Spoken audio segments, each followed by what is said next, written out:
How to manage college studies with GATE. Okay, so usually मेरे हिसाब से ऐसा है कि गेट की प्रिपरेशन 24 मंथ्स की है।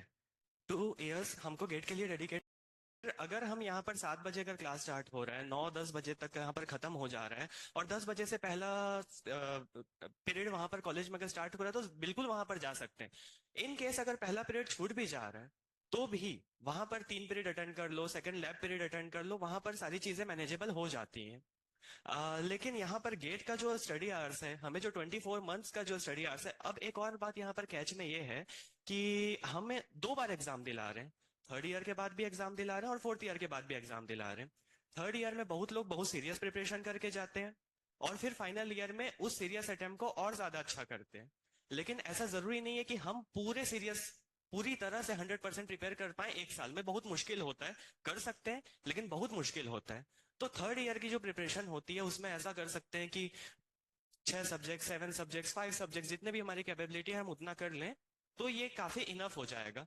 तो फिर उस सेमेस्टर में जो फोर्थ सेमेस्टर और फिफ्थ सेमेस्टर है, वो उतना ज्यादा बर्डन नहीं होता हमारे लिए।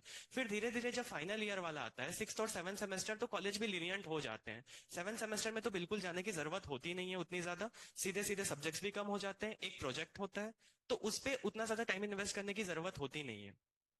अगर हम अपने स्टडीज में सीरियस रहेंगे, तो फिर दोनों चीजें आराम से मैनेजेबल है।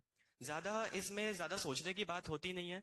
हाँ, जैसे फोर्थ और फिफ्थ सेमेस्टर है, उसमें बहुत सारे सब्जेक्ट्स हमारे जो कोर ब्रांचेस हैं सीएस में, जैसे सीओए था, सीएन था, डिजिटल लॉजिक भी पहले पढ़ा दिया गया था, तो ये सारे सब्जेक्ट कॉइंसाइड होते हैं। तो गेट के लेक्चर्स जाके वहां रिवाइज कर लो, कोई इशू नहीं है। वहां पर भी जाके अगर कोई फ्री टाइम मिल रहा है, तो कैंटीन में बैठने से अच्छा है कि वहां पर हमने सिलेबस को रिवाइज कर लिया, वीडियो लेक्चर्स देख लिया, जो नोट्स बने हुए हैं उनको एक बार पलट लिए, उतना काफी हो जाएगा। जो लेक्चर्स देखे हैं उनके नोट्स को ही रिविजन कर लेना उसी समय, ये काफी ज्यादा हेल्पफुल होता है। मतलब रात में उस चीज को रिवीजन करने से अच्छा है कि क्लास में बैठे हुए, कॉलेज में बैठे हुए रिवाइज कर लिए। थोड़ा बहुत घूमना फिरना भी जरूरी है, बट उस चीज को भी मैनेज करना है कि हमें ज्यादा घूमना फिरना नहीं है। थोड़ा बहुत जितना मन शांत हो जाए उतना काफी है, बिल्कुल। और गेट प्रिपरेशन में टेक्स्ट बुक्स जरूर इंपॉर्टेंट रखते हैं, लेकिन इससे पहले कुछ और स्टेप्स हैं जो हमें पहले कवर कर लेने चाहिए। सबसे इंपॉर्टेंट स्टेप होता है कि हम लेक्चर्स पहले पूरे कवर कर लें। जो सर यहाँ पर लेक्चर्स पढ़ा रहे हैं, वो अगर हम पहले से ही पूरे कवर कर लेंगे, उसके बाद सेकंड स्टेप होता है कि हम उनमें कुछ क्वेश्चन सॉल्व कर लें। सबसे बेस्ट हमारा स्टडी मटेरियल है पीवाईक्यू। ठीक है, तो पीवाईक्यू जब हम सॉल्व कर लेंगे, उसके बाद जब लेक्चर्स हो गए, पीवाईक्यू हो गए, फिर कुछ टेस्ट दिला लिए, कुछ सिंपल टेस्ट दिला लिया। अब अगर कुछ चीजें इतने करने के बाद भी आपको समझ में नहीं आई हैं, तब जाके आप टेक्स्ट बुक उठाइए। ऐसा नहीं होना चाहिए कि सीधा लेक्चर्स किए, कुछ चीजें समझ में नहीं आया, सीधा टेक्स्ट बुक में पहुंच गए। क्या टेक्स्ट बुक का लैंग्वेज भी उतना आसान होता नहीं है कई बार।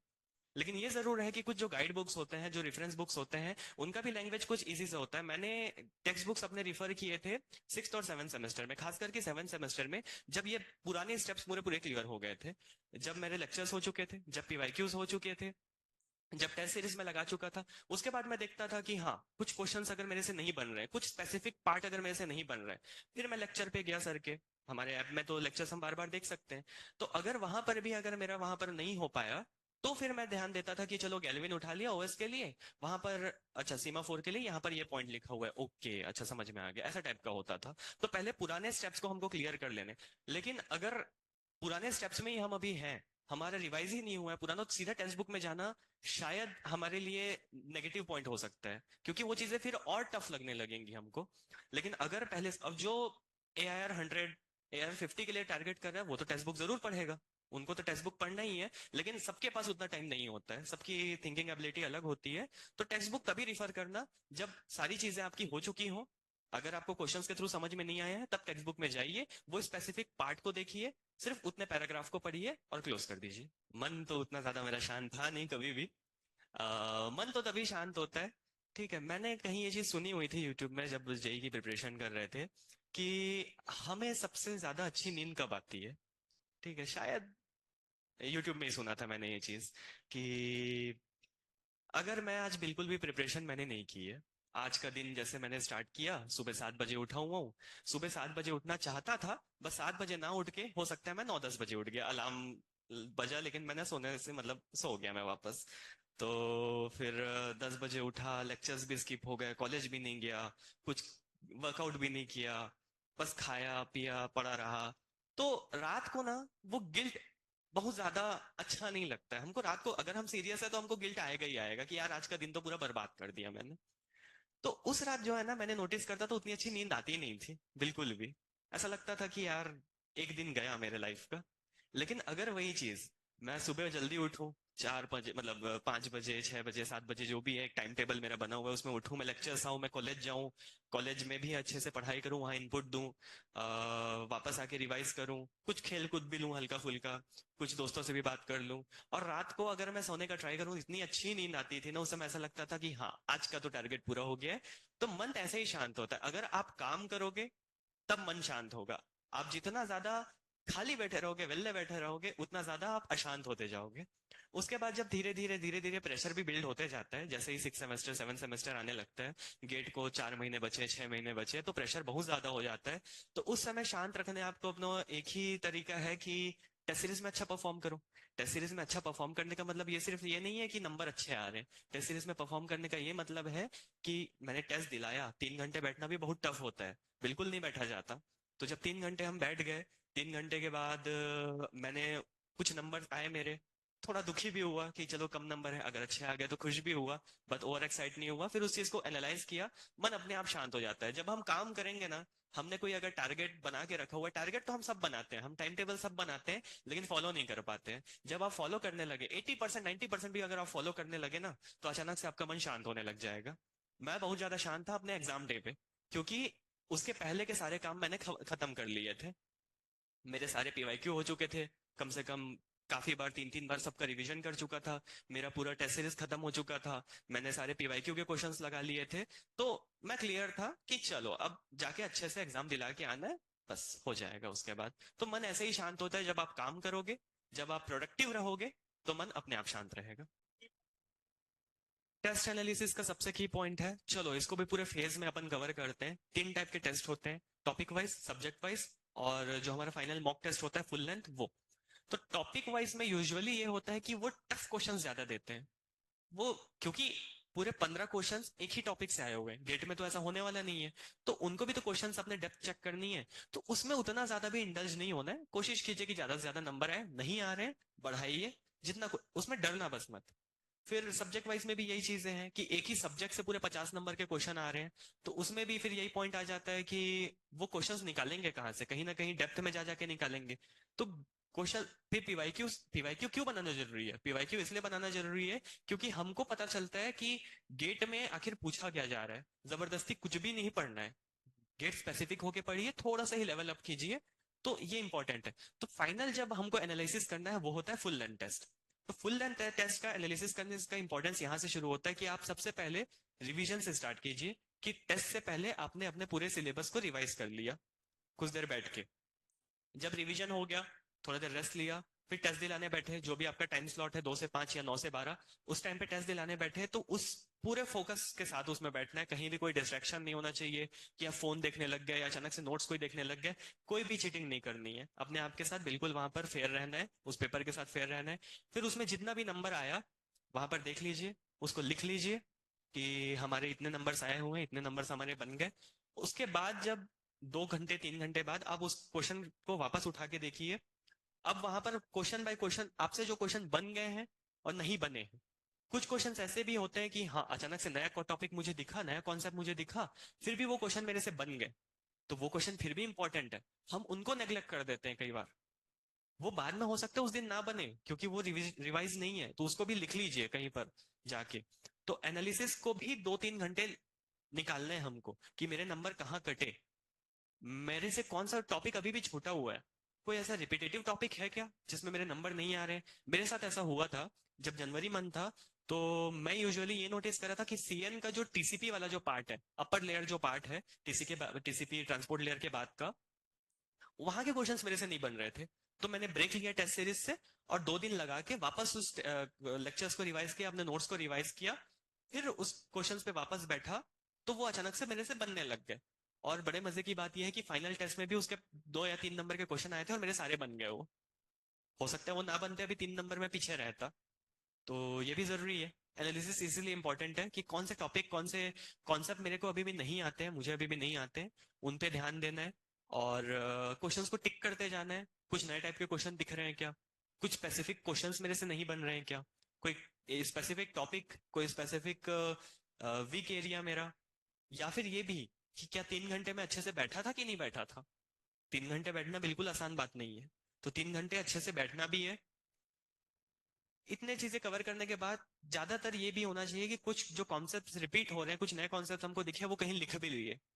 वहां पर तो बुक मार्क वाला ऑप्शन होता ही है। उसके साथ साथ आप उन क्वेश्चंस को लिखते भी जाइए जो सबसे ज्यादा इंपॉर्टेंट है आज इतने इस क्वेश्चन में। हाँ, और एक एक्सेल शीट भी आप मेंटेन कर सकते हैं कि इस दिन मैंने ये पेपर दिलाया था, इसमें इतने नंबर मेरे बने, कुछ इतने क्वेश्चंस मैंने अटेम्प्ट किए थे। क्वेश्चंस अटेम्प्ट का ध्यान रखना बिल्कुल जरूरी है कि स्पेसिफिक पार्ट, क्या आपको क्वेश्चन पेपर पढ़ के ये समझ में आ गया था कि ये क्वेश्चन पेपर इतना टफ है और मुझे इतने क्वेश्चंस अटेम्प्ट करने हैं। तो ये भी बड़ा इंपॉर्टेंट है। फाइनल डे पे सबसे ज्यादा इंपॉर्टेंट यही होता है कि मैं कितने क्वेश्चंस को टारगेट करूं। जितने बन रहे हैं वो तो बनते ही जाएंगे, फिर भी मुझे टारगेट रहना चाहिए कि 50 क्वेश्चन अटेम्प्ट करने, 55 क्वेश्चन अटेम्प्ट करने। तो इस सब एनालिसिस में ये सारे पॉइंट्स आ जाते हैं। तो 3 घंटे एग्जाम दिलाने के बाद 2 ढाई घंटे 3 घंटे लगा के उसको एनालाइज भी करना है। ओके।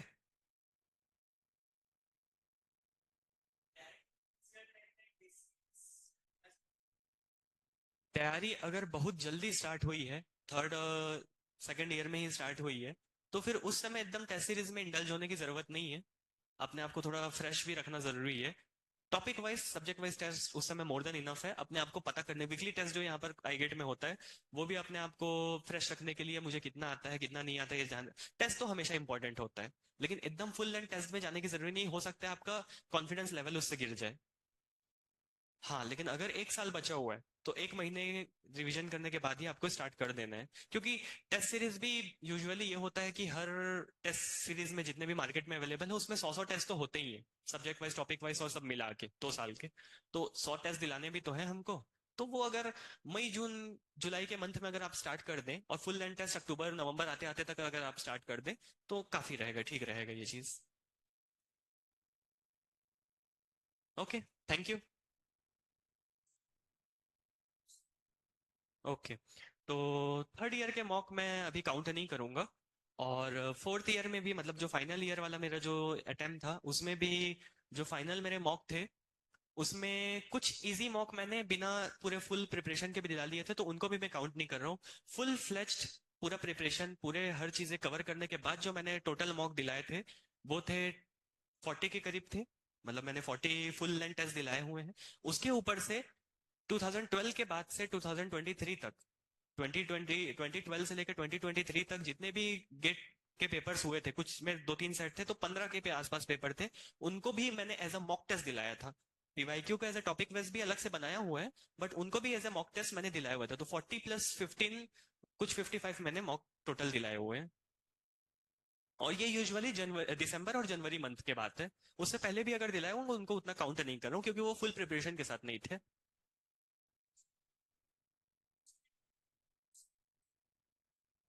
20 प्लस तो होने ही चाहिए हर स्टूडेंट के लिए। जब तक आप 20 प्लस 25 के आसपास अगर आप नहीं पहुंचेंगे ना, तो उतना आइडिया नहीं लगता है कि मुझे क्या आता है और क्या नहीं आता है। क्योंकि स्टार्टिंग के 5 और 6 मॉक में, 10 मॉक में तो नंबर ही नहीं आते हैं। तो उस समय अंडर कॉन्फिडेंट होने से अच्छा है कि अपने आप को प्रिपेयर करते जाओ। जब फाइनल मॉक आने लगता है, मेरा फाइनल मॉक कौन सा था पता है आप लोग को? मैंने 2022 का जो पेपर है वो बचा के रखा हुआ था। उसके कभी भी कोई क्वेश्चन देखे ही नहीं मैं थे 2 साल के प्रिपरेशन में, जानबूझ के। 2022 में ही मैंने प्रिपरेशन स्टार्ट की। उसके उस पेपर का सिर्फ मुझे यही पता था कि वो पेपर थोड़ा सा हार्ड था, थोड़ा सा ट्रिकी था। उसके अलावा मुझे उस पेपर का कोई आइडिया नहीं था, एक भी क्वेश्चन मैंने नहीं देखे हुए थे। तो मेरा अटेम्प्ट था 10 तारीख को, 10 फरवरी को। मैं शायद 7 तारीख, 7 फरवरी को वो पेपर दिलाने बैठा। उसमें कुछ मेरे नंबर आए, मैं कॉन्फिडेंट हो गया कि हाँ इसमें इतने आ गए, मेरे फाइनल में भी इतने ही आएंगे। है तो वो गेट का ही पेपर ही, उसको भी किसी आईआईटी ने सेट किया है। तो ये भी अच्छा रहता है। तो 20-25 के आसपास अगर आप पहुंच रहे हैं, तो आइडिया 10 के नीचे तो नहीं होना चाहिए। क्योंकि 10 के नीचे तक तो आप उस जोन में आने में ही लग जाता है। और 3-3 घंटे ही तो बैठने हैं यार, कितना टाइम लगता है आधा। वो 3 घंटे का भी तो आइडिया लगाना है आपको। सेकंड शिफ्ट में अगर आपको पेपर है 2 से 5, तो वो 3 घंटे का भी तो आइडिया लगना चाहिए कि उस 3 घंटे में कितना पढ़ूं, कितना हो पाएगा मेरे से। क्वेश्चन के पैटर्न्स आपको समझ में आने लग जाते हैं, आपको कहाँ कहाँ अटेम्प्ट करना है, किस फेज में चलना है, आपको पेपर कैसे दिलाना है, वो सबका आइडिया लगने लग स्टार्ट हो जाता है। तो 10 के ऊपर ही रहिए, 20 क्रॉस कीजिए, और हो सके तो 30-40 तक पहुंच जाइए, अगर आपको टाइम अलाउ करे तो।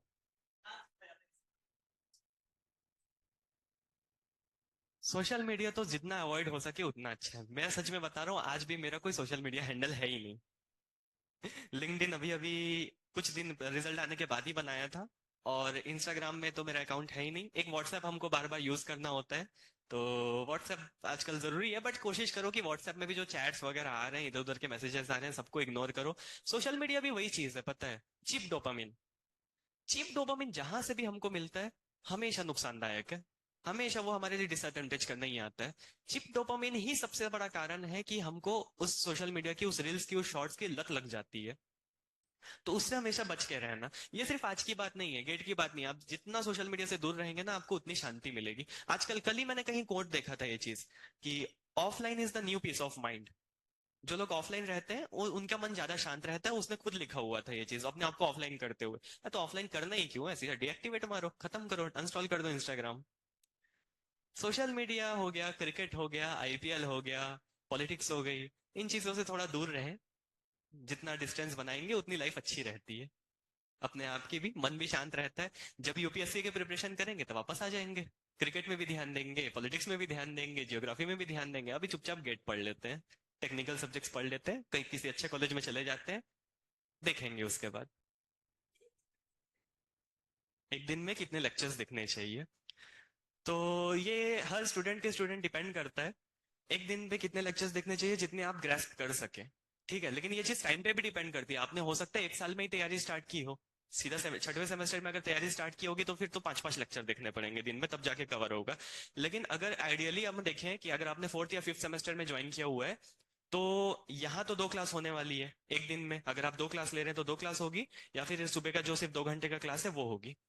उसके बाद अगर हम कुछ चीजें ऑनलाइन कवर करने की भी कोशिश कर रहे हैं, तो आइडियली ये होता है कि 2 लेक्चर्स अगर आप देख ले रहे हैं दिन में, और बहुत ज्यादा वो काफी रहता है। ठीक है, 2 लेक्चर्स देखने का मतलब सिर्फ ये नहीं है कि देख लिया और हो गया। 2 लेक्चर्स के नोट्स भी बनाने हैं हमको, 2 लेक्चर्स का रिवीजन भी करना है रात को जाके, तब जाके वो 2 लेक्चर्स प्रोडक्टिव होंगे। और हो सके तो उसके क्वेश्चंस भी एक बार पलट के देख लिए। कई बार क्वेश्चंस नहीं बनते हैं, लेकिन उस क्वेश्चन को एक बार देख लिए कि कैसा क्वेश्चन चल रहा है पीवाईक्यू में इससे रिलेटेड। हो सकता है ना बने, बट आइडिया लग जाता है कि मुझे और कितना इनपुट देना है। और यूजुअली जैसे जैसे ना टाइम पास आते जाता है, जितना ज्यादा गेट पास आते जाएगा, उतना आपके ना स्टडी आवर्स भी बढ़ते जाएंगे अगर आप सीरियस है तो। और फिर लेक्चर्स भी बढ़ते जाएंगे। मेरे आइडियली कई बार हो जाते थे कि स्टार्टिंग मैंने 2 लेक्चर से किया था, बट पिछले साल का जो अक्टूबर सितंबर आते आते मेरे 5 लेक्चर्स होने लग गए थे।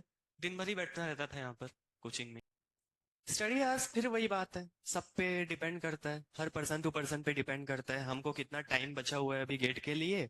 और हो सकता है अभी आप थर्ड फोर्थ से फिफ्थ सेमेस्टर में ही है, तो थोड़ा अपने आप की ना अपनी एनर्जी बचा के रखिए। लेकिन एक आइडियल ये है कि 6 घंटे लेक्चर्स देख रहे हैं आप, या 4 घंटे लेक्चर्स देख रहे हैं, जितने लेक्चर्स देख रहे हैं उनको बार बार रिवाइज कीजिए। और वो जो क्वेश्चंस हैं, अगर कुछ क्वेश्चंस मुझे पीवाईक्यू में दिख जा रहे हैं, तो उन क्वेश्चंस को बनाने का ट्राई कीजिए। तो इन सबको अगर करते करते 8 घंटे भी अगर आइडियल टाइम में, जो एक फ्री टाइम है बिना एग्जाम्स के टाइम के, तो वो काफी सही है। 8 घंटे, 10 घंटे, धीरे धीरे जब गेट पास आने लगेगा, आप कॉलेज जाना बंद कर देंगे, तो वो 10 घंटे कई बार 12 घंटे में भी कन्वर्ट हो जाएगा। ठीक है, वो हम हमारी जो क्लॉक है वो अपने आप हमको एडजस्ट करने लग जाती है कि 8 घंटे से 10। लेकिन एक आइडियल है, 6 घंटे तो मिनिमम रखिए आप पर डे का। एक दिन छुट्टी, हफ्ते में 6 दिन अगर आप 6-6 घंटे पढ़ रहे हैं और एक दिन आप छुट्टी कर ले रहे हैं, कोई बुराई नहीं है इसमें। उस छुट्टी में भी बस एक बार पेज पलट लो, काफी है। तो 6 से 8 घंटे जो फ्री टाइम है, मोर देन इनफ है। उससे कम भी अगर किसी दिन हो जा रहा है, कोई दिक्कत नहीं है। किसी दिन कम होगा, किसी दिन ज्यादा होगा। इंपॉर्टेंट ये है लेक्चर्स देखना, उनको बार बार रिवाइज करते रहना। गेट इस क्वेश्चन से थोड़ा हट के कि how many hours do we have to study, इस क्वेश्चन से हट के ये इंपॉर्टेंट है एक और चीज कि कितनी बार पढ़ना। गेट मैंने फिर बोला, बार बार जितनी बार रिवाइज करोगे उतनी बार आपको याद रहेगी वो चीजें। क्या 2-2 साल की चीजें हमको एक बार में याद रखनी है? मतलब कितना 10-10 12-12 सब्जेक्ट है हम लोग के, कितना याद रख लेंगे? इतना तभी याद होगा जब आप बार बार रिवाइज कर रहे हो उस चीजों को। जितनी बार आप रिवाइज करोगे आपको लगेगा यार ये पॉइंट तो छूट जा रहा था, ये पॉइंट भी तो छूट जा रहा था मेरे से। तो जितनी बार आप रिवाइज करते जाएंगे उतना इंपॉर्टेंट होगा। तो रिविजन करने में आपको जितना टाइम लग रहा है लगा दो। फिर वो चाहे 8 घंटे जाए चाहे वो 10 घंटे जाए, फर्क नहीं पड़ता। लेक्चर्स इंपॉर्टेंट है। लेक्चर्स क्या है, हम लोग को कई बार लेथार्जिक फील करवा देते हैं कि समझ में नहीं आ रही है चीजें। रिवीजन में तो सब चीजें एक बार में समझ में आएंगी ही आएंगी, अगर आपको पहले से समझ में आ गई हो तो।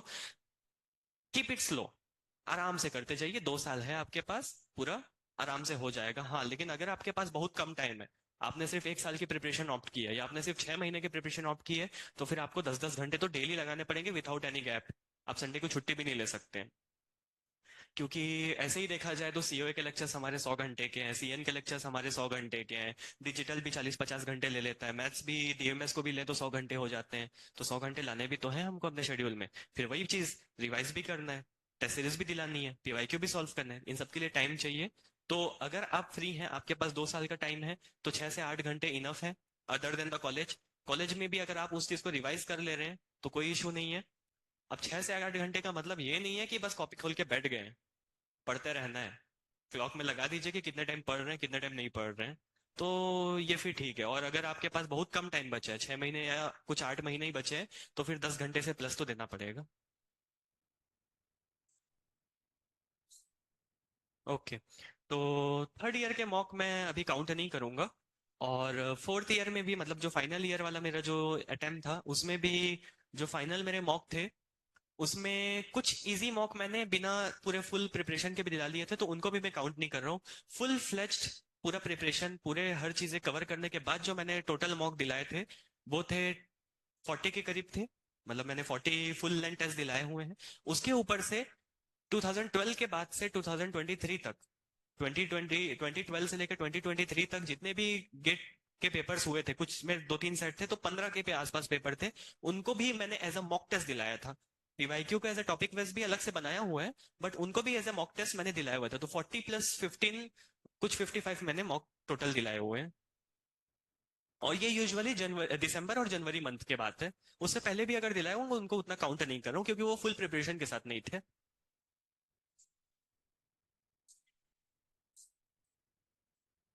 20+ तो होने ही चाहिए हर स्टूडेंट के लिए।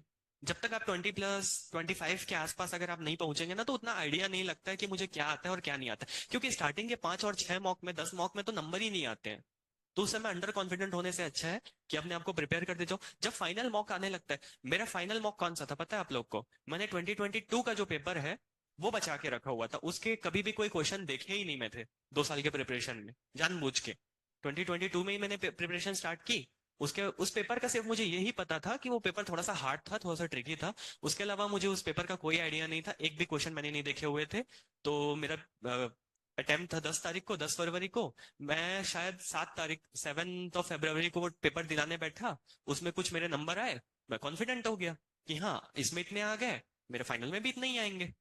है तो वो गेट का ही पेपर ही, उसको भी किसी आईआईटी ने सेट किया है। तो ये भी अच्छा रहता है। तो 20-25 के आसपास अगर आप पहुंच रहे हैं तो आइडिया, 10 के नीचे तो नहीं होना चाहिए। क्योंकि 10 के नीचे तक तो आप उस जोन में आने में ही लग जाता है। और 3-3 घंटे ही तो बैठने हैं यार, कितना टाइम लगता है आधा। वो 3 घंटे का भी तो आइडिया लगाना है आपको। सेकंड शिफ्ट में अगर आपको पेपर है 2 से 5, तो वो 3 घंटे का भी तो आइडिया लगना चाहिए कि उस 3 घंटे में कितना पढ़ूं, कितना हो पाएगा मेरे से। क्वेश्चन के पैटर्न्स आपको समझ में आने लग जाते हैं, आपको कहाँ कहाँ अटेम्प्ट करना है, किस फेज में चलना है, आपको पेपर कैसे दिलाना है, वो सबका आइडिया लगने लग स्टार्ट हो जाता है। तो 10 के ऊपर ही रहिए, 20 क्रॉस कीजिए, और हो सके तो 30-40 तक पहुंच जाइए, अगर आपको टाइम अलाउ करे तो।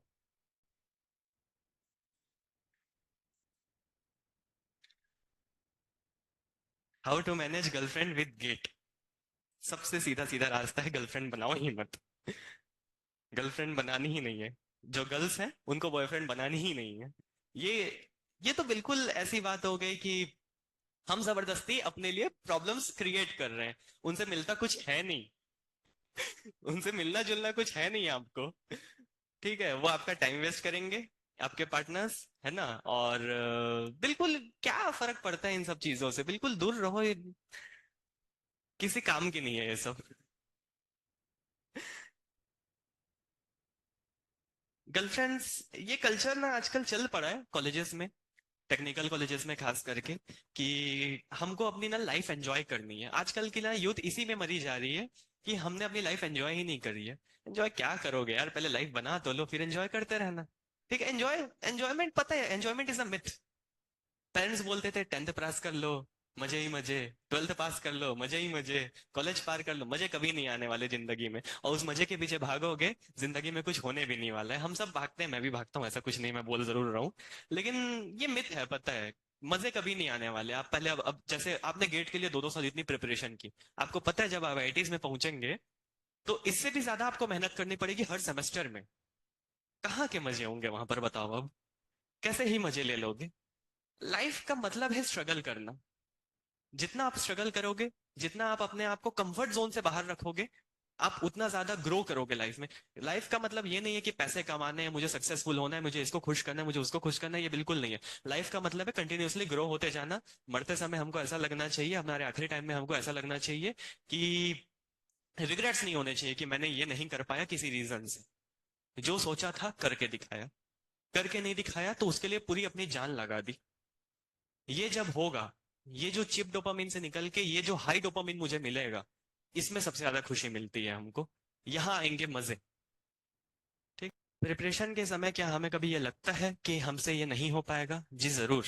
हर एक एस्पिरेंट, चाहे वो हमारे AR4 हो, AR6 हो, AR99 हो, सबको किसी ना किसी टाइम पे ये लगता है कि हमसे हो ही नहीं पाएगा। इतना टफ सिलेबस है, इतना टफ करिकुलम है, कॉलेज है, फ्रेंड्स हैं, फैमिलीज हैं, कैसे मैनेज करें। इतना सारे हमको आता ही नहीं है, टेस्ट सीरीज में नंबर नहीं आ रहे हैं। टेस्ट सीरीज में तो बहुत दिन तक नंबर नहीं आते थे मेरे भी, आखिरी तक नहीं आए। तो हमेशा ये फीलिंग रहती है, हमेशा ये डर बना रहता है कि हो सकता है मेरे से ना हो। ये बिल्कुल नेचुरल है। हल्की फुल्की स्ट्रेस आती रहनी चाहिए, तब जाके हम, वो जो बोला ना मैं, कंफर्ट जोन से बाहर होना। अब अगर आप अपने कंफर्ट कंफर्ट जोन में बने रहेंगे कि हाँ मैं तो कर ही लूंगा, कुछ नहीं होने वाला है। जब तक आपको ये डर ना हो, जब तक आपको ये स्ट्रेस ना आए लाइफ में कि मेरे से कुछ नहीं होगा, तब तक आप सीखेंगे नहीं, तब तक आप नई चीजें ग्रो करने की कोशिश नहीं करेंगे अपने अंदर, आप अपने स्किल को डेवलप नहीं करेंगे। तो बिल्कुल ये डर जायज है, ये होना चाहिए। लेकिन अपने आप उस डर को काबू भी रखने आना चाहिए, कि ऐसा नहीं कि वो डर मेरे ऊपर पूरा हावी हो गया है। हमें अपने उस डर पे काबू रखना है कि मुझसे नहीं होगा ये अलग चीज है, मैं करके दिखाऊंगा ये अलग चीज है। वो डर है, ये कॉन्फिडेंस भी हमें होना चाहिए कि ऐसा क्या चीज है जो मैं नहीं कर सकता हूँ, ये भी होगा। लेकिन वो जो डर जिस वजह से आ रहा है, ये डर क्यों आया, इसको एनालाइज करना कि मेरे से नहीं होगा, ये क्यों आया अचानक से। अच्छा, मेरे नंबर कम आए, अगली बार नहीं आएंगे, मैं करके दिखाऊंगा। नंबर किसी, हो सकता है कुछ कॉन्सेप्ट मुझे नहीं आते थे, उस वजह से नहीं आए होंगे। तो वापस उस कॉन्सेप्ट को पढ़िए, वापस रिवाइज कीजिए, बुक्स हैं आपके पास, सर हैं आपके पास, हम हैं आपके पास, पूछिए आके, जरूर आपको बताएंगे। और बिल्कुल डर पे काबू रखना है। ऐसा नहीं कि बिल्कुल डर गए लाइफ से। डरना बिल्कुल नहीं होता है। थोड़ा बहुत स्ट्रेस ठीक है, डरना नहीं है। ये अंडर कॉन्फिडेंट नहीं हो जाना है कि नहीं ही होगा, नहीं हो सकता क्या। मैं आपको ये निकालना है कि मैं करूंगा, मैं करके रहूंगा। फ्रेंड्स को कैसे मैनेज करें गेट प्रिपरेशन के थ्रू? ये तो बहुत ज्यादा ही होना है, क्योंकि कॉलेज लाइफ है, सब बीटेक में आए हुए हैं, जेई से पढ़ के आए हुए हैं, पता नहीं क्या क्या क्या क्या सपने लेके आए रहते हैं। हम फिल्मों में देखे रहते हैं करण जौहर की कॉलेज लाइफ। तो ये चीजें मैनेज करना काफी मुश्किल तो है। फ्रेंड्स यूजुअली मैनेजेबल नहीं होते हैं। आपको फ्रेंड्स चाहिए। फ्रेंड्स अगर ना हो तो कई बार क्या, लाइफ बहुत ज्यादा बोरिंग हो जाती है, आप बात किससे करेंगे। लेकिन थोड़ा ना फ्रेंड्स भी वैसे बनाइए जो आपको समझें।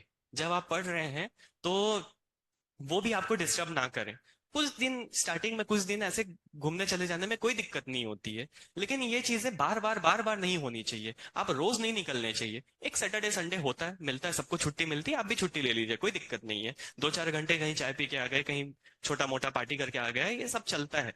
लेकिन ये भी नहीं कि ना 5-5 दिन के, हफ्ते हफ्ते के टूर में जा रहे हैं आप हर 2 महीने में। ये गलत है। इतना नहीं करना है। कुछ सेक्रीफाइसेस हमको देने पड़ेंगे अगर हमको गेट में एक्सेल करना है तो। कोई भी चीज हमेशा सेक्रीफाइस मांगती है। तो गेट गेट बहुत बड़ा सेक्रीफाइस मांग रही है कि आपको अपना कॉलेज लाइफ डिस्टर्ब कर देना है, आप कॉलेज लाइफ एंजॉय नहीं कर सकते हैं। एंजॉय अगर आप करने लग जाए तो माइंड डिस्ट्रैक्ट होने लग जाता है। एक बार आपको डोपामिन मिल गया एंजॉयमेंट से, तो आप बार बार बार बार वो एंजॉयमेंट की चाह करने लगेंगे। चिप डोपामिन जिसको बोलते हैं ना, इसी को चिप डोपामिन बोलते हैं। मैंने इससे पहले भी वही बताया था कि हमको चिप डोपामिन नहीं चाहिए। हम जब अच्छे से प्रिपेयर कर लें अपने आप को, जब हम अपने दिन का पूरा काम खत्म कर लें, आज जो मैंने टारगेट लिया था वो अगर खत्म हो जाए, तो वो जो हाई डोपामिन मिलता है उसकी लत लग जानी चाहिए। चिप डोपामिन से दूर रहिए। उसके बाद फ्रेंड्स भी ऐसे होते हैं कि कई बार कुछ फ्रेंड्स होते हैं कि आपको अभी तो बुला रहे हैं, लेकिन जैसे ही आपका एग्जाम खत्म हो जाएगा वो फ्रेंड्स सारे गायब हो जाएंगे। तो ठीक है, फ्रेंड्स के बीच थोड़ा डिफरेंस रखिए, पहचानिए कि अच्छे फ्रेंड्स आपके कौन हैं। मेरे कुछ अच्छे फ्रेंड्स थे, वो उस समय भी वैसे ही थे। मेरा गेट रिजल्ट से पहले भी वैसे ही थे, गेट रिजल्ट के बाद भी वैसे ही हैं, और चाहे मैं कुछ भी हो जाऊं वो वैसे ही रहेंगे। तो ये होते हैं रियल फ्रेंड्स। ठीक है, कैसे करना है। ठीक है, तो सबसे पहले ये चीज भी मैंने कहीं से सीखी हुई है, कहीं से तो पढ़ी हुई है कि जो लेक्चर्स दिन में रिपीट हो जा रहे हैं, जो आपने आज पढ़ा उसको रात के रात निपटा दो। आप रात में ही उसको रिवीजन कर लो। पेजेस आप जब पलट लेंगे, एक और इंपॉर्टेंट पॉइंट होता है कि लेक्चर्स में जो आप पढ़ने वाले हैं ना कल, जो लेक्चर्स होने वाले हैं उसको एक बार कहीं और से आपने देख लिया। कोई बुक्स हुआ, कोई लेक्चर्स हुए, कहीं से आपने उस टॉपिक के बारे में पता कर लिया कि अच्छा मैं कल ये पढ़ने वाला हूँ। सर से ही पूछ लो, सर बताएंगे कि हम आप कल क्या पढ़ेंगे करे, तो सर आज के लेक्चर्स में बताते ही हैं। तो वो अच्छी चीज है। फिर हफ्ते हफ्ते में रिवाइज कीजिए। पिछले हफ्ते मैंने क्या किया, संडे का जो दिन खाली है उसमें पूरी छुट्टियां तो मनानी नहीं है।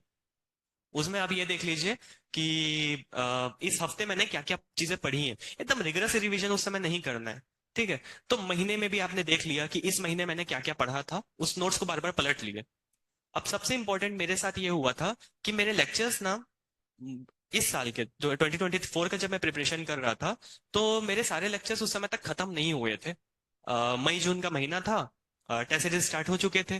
तो टेस्ट सीरीज अगर स्टार्ट हो गए हैं, इसका मतलब मुझे रिवाइज कर करके उन टेस्ट को, subject wise topic wise test को दिलाने भी है। तो मेरे लेक्चर्स भी खत्म नहीं हुए हैं और मैं रिवीजन भी स्टार्ट करना चाहता हूँ, तो कैसे करूं। मैंने फिर भी देखा कि चलो जो होगा देखा जाएगा, मैंने रिवीजन स्टार्ट कर दिया। मेरे लेक्चर्स अभी भी सीएन सीओए के बचे हुए हैं, ओएस के बचे हुए हैं, लेकिन फिर भी मैंने रिवीजन स्टार्ट कर दिया। मैं ये कह सकता हूँ कि मेरा रिवीजन अच्छे से जून जुलाई के आसपास स्टार्ट हो चुके थे। उस समय मैं सिर्फ यही करता था कि दिन में 2 घंटे निकालता था, पेजेस को पलटता था, पढ़ता था। यहाँ ये लिखी हुई है, कुछ इंपॉर्टेंट शॉर्ट नोट्स भी बनाते चले, है ना। पीवाईक्यू को भी रिवाइज करना है, पीवाईक्यू को भी बार बार बना के देखना है। और एक और इम्पोर्टेंट बहुत, कि पीवाईक्यू रट नहीं लेना है। एक स्टूडेंट मेरे जान पहचान में ऐसा था कि उन्होंने ये किया हुआ था कि पीवाईक्यू उन्होंने रट लिए थे। तो उनसे ये होता था कि जो क्वेश्चन देखते थे, अच्छा ये क्वेश्चन यहाँ पर टिक हो गया, ठीक है, लेकिन वो कॉन्सेप्ट कहाँ रिकॉल हुआ। कॉन्सेप्ट भी तो रिकॉल करना जरूरी है। कॉन्सेप्ट रिकॉल कीजिए। पीवाईक्यू रट के क्या फायदा है, वो क्वेश्चन तो रिपीट होने नहीं वाला है। फिर बार बार बार बार मैंने करीब करीब 5 से 10 बार हर सब्जेक्ट के अपने मेन नोट्स पढ़े हैं। आपको अपने आप को ये चीज के लिए हर बार एक ही चीज को बार बार पढ़ना, उसी एनर्जी के साथ पढ़ना, लाइन बाय लाइन पढ़ना बहुत मुश्किल है। लेकिन जब आप ये चीज कर लेंगे, आप अपने आप सक्सेसफुल हो जाएंगे। उस चीज को अपने आप को डेवलप कीजिए कि आप बार बार उन चीजों को पढ़ने के लिए काबिल हैं। हर हफ्ते, हर 2 हफ्ते, हर 3 हफ्ते में बार बार उन नोट्स को पढ़िए। एक टाइम ऐसा आएगा कि पूरा नोट्स आपको याद हो जाएगा, बाय हार्ट हो जा रहेगा। उस नोट्स के हर एक लाइन पे आपको क्या लिखा हुआ है, यहाँ पर मैंने ये लिखा हुआ है, वो याद हो जाएंगी चीजें। अब पीवाईक्यू ये है कि पीवाईक्यू 5 5 बार तो नहीं बना सकते, क्योंकि हर हर सब्जेक्ट में 100 100 200 300 क्वेश्चन है। तो उसमें इजी क्वेश्चंस को अलग टिक मार्क कर दीजिए, सिंगल स्टार। मीडियम को डबल स्टार। थोड़े हार्ड क्वेश्चन को ट्रिपल स्टार, मोस्ट इंपॉर्टेंट को रेड मार्क कर दिए।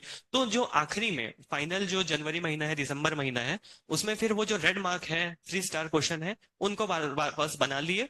तो फिर चीजें कवर हो जाएंगी। लेकिन रिवीजन बार बार करते रहना है।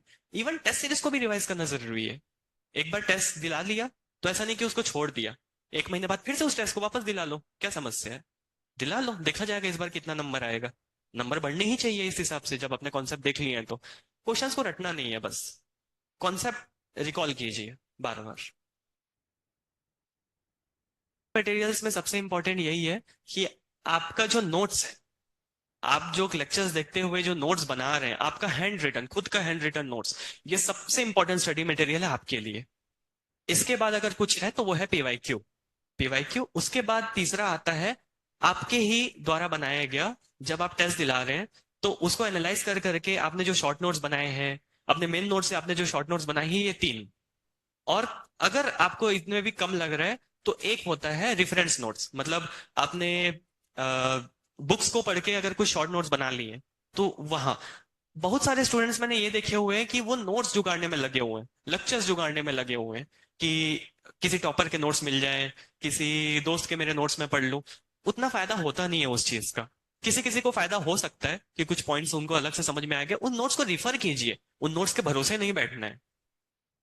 उन नोट्स को रिफर करने में, उन नोट्स के भरोसे, आपको भरोसा सिर्फ अपने नोट्स पे होना चाहिए। अपने नोट्स को इतना स्ट्रेंथ कर दीजिए, उन नोट्स को ही पढ़ के स्ट्रेंथ कीजिए ना, लेकिन अपने नोट्स में जरूर लिखिए वो चीजें। क्योंकि खुद का पढ़ा हुआ जितना याद होता है, वो बाकियों का पढ़ा हुआ याद नहीं रहेगा। जैसे मैंने अभी कुछ देर पहले बोला था कि नोट्स को बार बार जब आप बार बार आप जब रिवाइज करेंगे, तो उसमें ये होगा कि एक टाइम के बाद क्या, कहाँ, कौन से पेज में क्या लिखा हुआ है, वो सब आपको याद हो जाएगा। तो वो अगर याद रखने में और आपको आसानी चाहिए, तो वो जब खुद का हैंड रिटन होगा, तो वो और अच्छे से समझ में आएगा। कहीं कहीं कुछ हर हर सबका अपना अपना नोट्स बनाने का स्टाइल होता है। कुछ कम लिखते हैं, कुछ ज्यादा लिखते हैं, लेकिन आइडियल यही है कि खुद के नोट्स बनाइए, जुगाड़ने के पीछे मत पड़िए, वो टाइम वेस्ट है, ये सब चीजें टाइम वेस्ट है। जितने लोग ये जुगाड़ने के पीछे रहते हैं, उनका कोई सिलेक्शन विलेक्शन नहीं होने वाला है। एट द एंड वो सब रिग्रेट ही करते हैं, और वो अभी फिर यही बताते हैं कि आप खुद के नोट्स पे ही ध्यान दो, दूसरे के नोट्स पर जाने की जरूरत नहीं है। सबसे इंपॉर्टेंट ये तीन ही चीजें, मेन नोट्स अपने खुद के, पीवाईक्यू के जो हमारे हैं बुकलेट्स, या फिर जो भी पीडीएफ हम यूज कर रहे हैं, और तीसरे खुद के शॉर्ट नोट्स, और टेस्ट सीरीज के एनालिसिस द्वारा जो हमने बनाए हुए हैं वो नोट्स, बस। क्लब्स का इंपॉर्टेंस गेट प्रिपरेशन में तो बिल्कुल भी नहीं है। क्लब्स आपको सिर्फ यही सिखाते हैं कि आपको सोशलाइज होना है।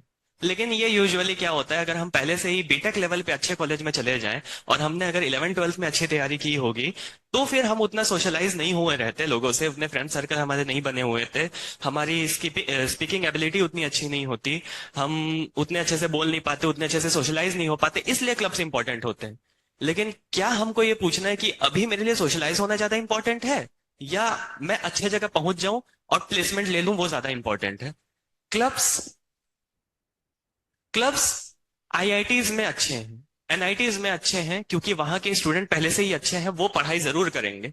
यहाँ पर आप डांस क्लब, हाँ कुछ इंटरेस्ट हो सकता है, किसी को डांस में इंटरेस्ट है, जरूर डांस क्लब वो ज्वाइन कर सकता है, लेकिन इसका मतलब ये नहीं है कि आप दिन में 10 10 घंटे डांस क्लब में ही दे रहे हैं। अपने टाइम को हमको मैनेज करना है। जो 2 साल है या जो 1 साल है, हम जितना भी अपने प्रिपरेशन को दे रहे हैं, वो एक तरह से बहुत ज्यादा भी है, और एक तरह से बहुत ज्यादा कम भी है। ये 2 साल 24 महीने कब निकल जाएंगे आपको पता भी नहीं चलेगा। मुझे तो ऐसे ही लगता है कि अभी पिछले 2 3 दिन पहले, 2 हफ्ते पहले ही मैंने गेट ज्वाइन किया था, और आज मेरा रिजल्ट भी आ चुका है। तो इसमें बिल्कुल ज्यादा सोचने की बात नहीं है। बिल्कुल अगर आप में कहीं इंटरेस्ट है, तो थोड़ा बहुत ज्वाइन कर सकते हैं, लेकिन अगर आपका गेट का फाइनल स्टेज आ चुका है, आप 7 सेमेस्टर में, 6 सेमेस्टर में आ चुके, तो बिल्कुल इन सब में इतना ज्यादा ध्यान देने की जरूरत नहीं है, क्योंकि आपको टाइम अपना बचाइए, अपने टाइम को सही जगह यूटिलाइज कीजिए। क्योंकि गेट में भी हमको बहुत ज्यादा टाइम हमको अपना देना है, अपनी इनपुट देंगे, हमको बार बार चीजों को रिवाइज करना है। गेट आसान है, गेट बिल्कुल टफ नहीं है, अगर हम चीजों को रिटेन कर पाए, रिवाइज कर पाए। हमको 2 साल, पूरे 4 सेमेस्टर बीटेक लेवल का अपनों को गेट के आखिरी दिन में हमको याद रखना होता है, उन 3 घंटों के लिए।